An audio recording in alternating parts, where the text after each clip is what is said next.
Have you ever pondered over the power of the unseen, the unknown, the unfathomable?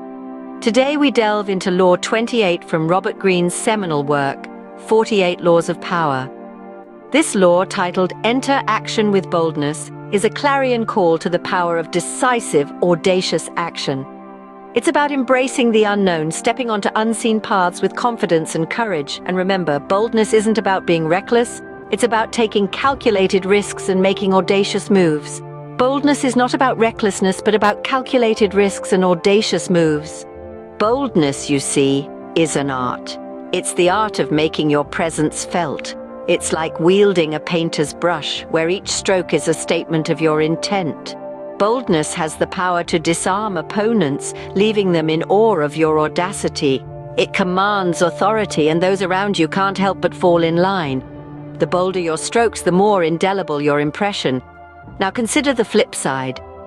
Hesitation. It's like a smudged sketch, unclear and unconvincing. It breeds doubts, forging cracks in your fortress for challenges to seep through. In the grand canvas of power, hesitation is the dull grey to boldness's vibrant colors. Remember, audacity is respected, timidity is not.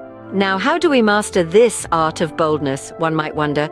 It's simpler than you might think. Start by speaking with conviction. Make your words matter. Let your voice echo certainty and determination.